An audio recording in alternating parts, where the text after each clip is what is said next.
Alrighty. Our guest today is a 6-foot guard from the University of Iowa, the NCAA all-time Division I scoring leader, the first pick of the WNBA draft, WNBA assist leader, All-Star, and 2024 WNBA Rookie of the Year. Stop everything you're doing because Caitlin Clark just set the tone for 2025 in the most epic way possible.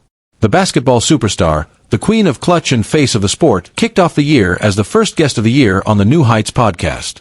Yes, Travis and Jason Kelce brought in the biggest star in sports today.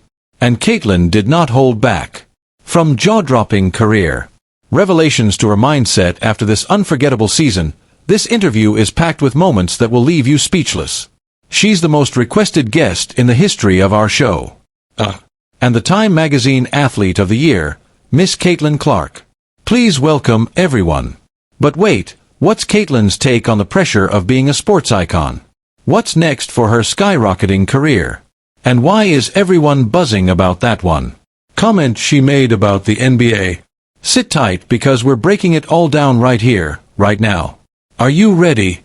Let's go. I appreciate it. I'm excited. I don't get excited about many things, but this was at the top of my list. So, we made it. The Kelce brothers wasted no time setting the stage, kicking off the show with their signature humor. Jason, how many accolades did we leave off? How many accolades do you have right now at this point, Caitlin? I think you might have made some up. I don't know. Yeah, I don't think so.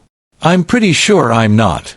I feel like you're kind of like Wayne Gretzky for basketball right now. Ski. I mean, the amount it's if you go to the Wikipedia page and you look at like the list of like awards and achievements, it's like endless. So, it is we had to limit it to this list just to get the show started.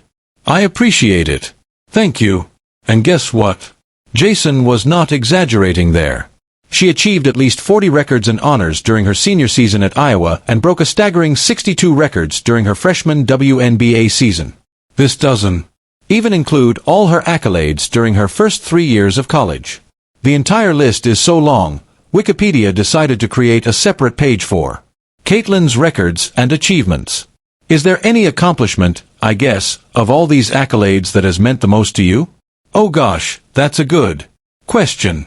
Well, I'd give you the answer my mom would say is probably academic All-American.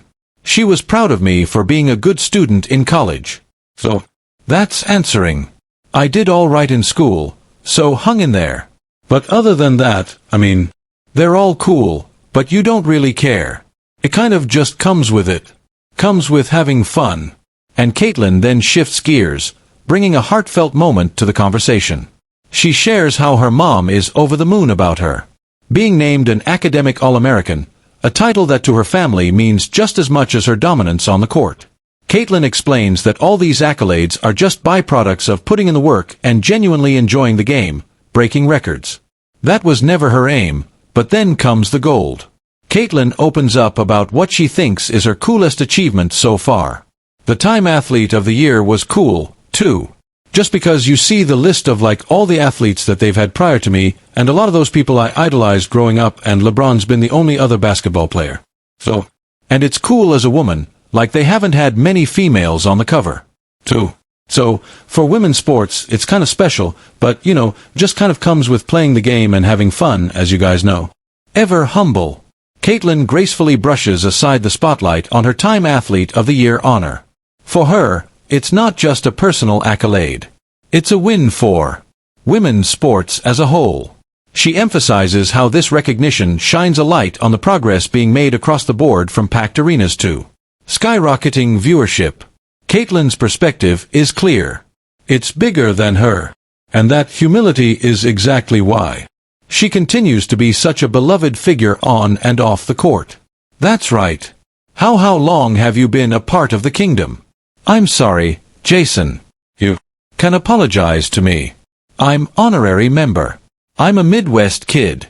So there's this picture that's been circulating from a couple years ago, when I was on Peyton Eli's Monday night show where I'm in a full Chiefs outfit. I had family in Kansas City and I grew up in Des Moines, Iowa, which is only 3 hours from Kansas City. So yeah, that's just the closest NFL team. So my dad was a big Chiefs fan growing up. The conversation takes a fun turn as Caitlin's fandom for the Kansas City Chiefs comes into play. She lights up talking about her admiration for the team and how she's been following their incredible run since she was a kid. And of course with Travis Kelce right there, the banter practically writes itself. People think I'm like a bandwagon Chiefs fan. I'm like, no, I was there before Patrick and Travis, like we were You Have Some I Love. We were ride or dies. So we've been big fans, and now obviously all the success you guys have had has made it a lot of fun for us. From her fondest game memories to the Chiefs' relentless drive, it's clear Caitlin isn't just a basketball phenom. She's a die-hard sports fan through and through. Who was your childhood? Like my brother loved Tony Gonzalez. Like that was Tony G. Yeah. What a Chief. We would go to like one game a year growing up with my cousins down in Kansas City. And we still try to go. We went to the Christmas Day game last year. I think the year before you might have played on Christmas Eve maybe. We went to that. We were sitting outside. For that one. My toes were like about to fall off. My fingers are about to fall off. I don't get how you guys play in that type of weather, but it's fun. And like obviously we got heaters on the sideline. They let us Arrowhead. Arrowhead's not too bad. And then comes her big Chiefs fan request to Travis. I got some time. So hopefully I can make it to a Chiefs game here soon. Maybe a playoff game or something. So I'll tell you what, we punched our tickets.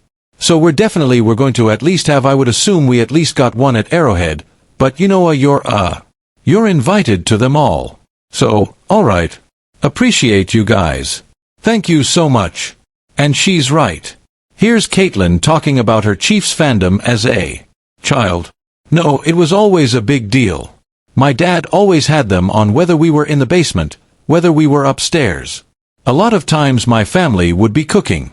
My mom is like the best chef of all time. So, she would oftentimes make really good food while we were watching. But that's what I really looked forward to most on Sundays. You know, there wasn't obviously college sports, but you know, we would be watching the Chiefs. And I would be upset if they lost, and I still am. Like every Sunday, that's what, usually the brightest part of my day is turning on the TV and watching the Chiefs. Caitlin dives into her early basketball journey, recounting how the game has been a constant in her life. Since day one, she shares stories about playing against boys, her days in middle school, the moments she began to stand out, and then drops a jaw-dropping revelation. She received her first college recruiting letter in 7th grade. Yes, while most kids were worried about middle school drama, Caitlin was already on the radar of major programs. Let's hear her talk about that incredible moment and how it shaped her path forward. We heard you got your first recruiting letter in 7th grade. Yeah. Is this true? Yeah. So, at the time, like that's insane. Were you playing with high schoolers at this point? Yeah. It's honestly sad like where college like recruitment has kind of gone. It's just insane. But also, I got you. I feel very fortunate. Like my parents were just like they told my older brother like go get the mail. Like we don't want your sister to see that. They like wanted me to be in 7th grade and like enjoy middle school and like hang out with your friends. Like you shouldn't be worrying about where you're going to college. I love that so much. Caitlin then talks about how her parents ensured she got to enjoy her high school years and surrounded her with great influences that helped her shape who she is today. Yeah. So, I didn't really take any visits until like after my freshman year of college. And then I didn't decide until my senior year. So, I was never in a rush. And my parents did a really good job of like make sure, I have a good circle around me. Like, it wasn't always about college recruitment. I wasn't like posting my offers. Like, also, that wasn't really a thing when about how times have changed. She's clearly mature way beyond her years. It is now. I mean, it had to be close to when you were growing up. Yeah, it was close. Like, people were starting to do it like post like, oh, I got an offer from here. I got an offer from here. And especially in basketball.